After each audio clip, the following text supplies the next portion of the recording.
किसी ने बड़े कमाल की बात कही है, ईश्वर हर समय हमारे साथ होते हैं, कभी मदद बनकर, कभी संकट बनकर और कभी परीक्षा में। नमस्कार मित्रों, मैं हूं श्याम गुरु।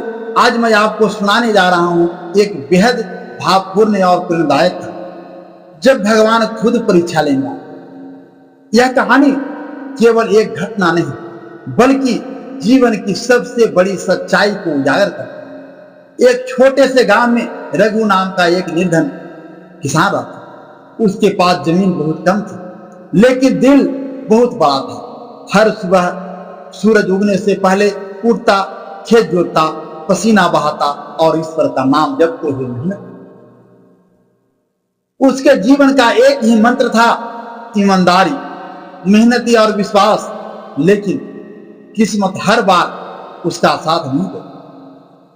कभी सूखा पड़ता, कभी बारिश फसल बर्बाद कर देती और कभी जमींदार ब्याज वसूलने के लिए आकर धमकाता। गांव वाले उसे ताना मार, अरे रघु, तेरा भगवान तो रोज तुझे ही परीक्षा में डालता है, कभी जवाब भी नहीं देता है।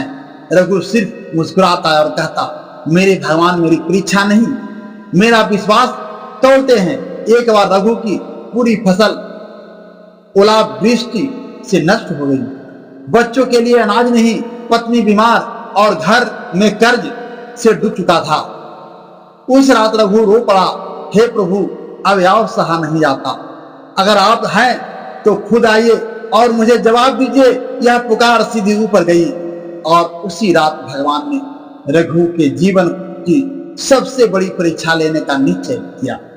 सुबह रघु के खेत की बंजर जमीन पर बैठा कि तभी एक साधु भेषधारी वृद्ध व्यक्ति उसके पास आए। चेहरे पर तेज था, आंखों में करुणा। उन्होंने कहा, भिक्षा चाहिए पुत्र, 3 दिन से भूखा हूं। रघु ने घर के आखिरी बचे हुए 2 रोटियां लाकर उन्हें दे दी। साधु ने खा लिया और कहा, जो भूखों को खिलाता है उसका जीवन कभी खाली नहीं जाता। और वे चले गए। दूसरे दिन एक वृद्ध आए, उसके पांव में घाव था। उसने कहा, बेटा जरा दवा कर दो, कोई देखने वाला नहीं है।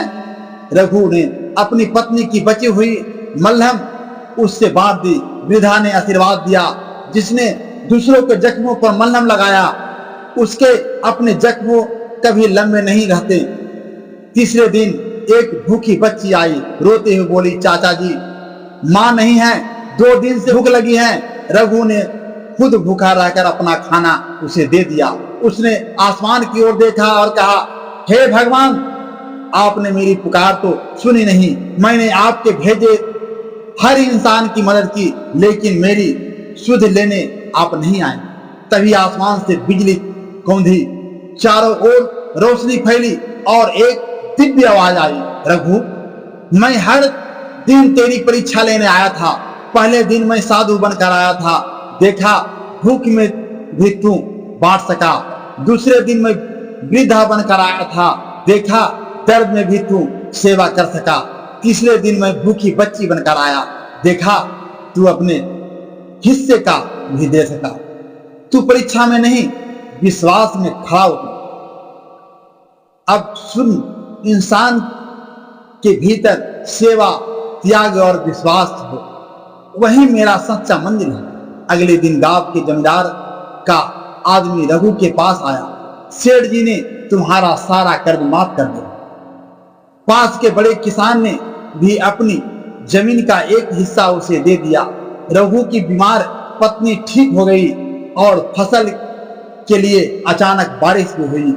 अब गांव वाले कहने लगे, सच में भगवान उसके घर खुद आए थे। रघु बस मुस्कुराता और कहता, भगवान तब आते हैं जब हम किसी और के लिए भगवान बन जाते हैं।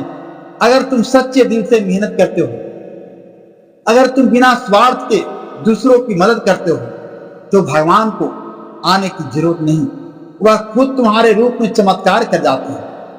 मैं फिर से एक बार वही कहना चाहता हूं कि ईश्वर की कृपा से मेहनत के बल पर कर दिखाओ कुछ ऐसा कि दुनिया करना चाहे आपके जैसा। धन्यवाद। मिलते हैं अगली कहानी में, श्याम की कहानी।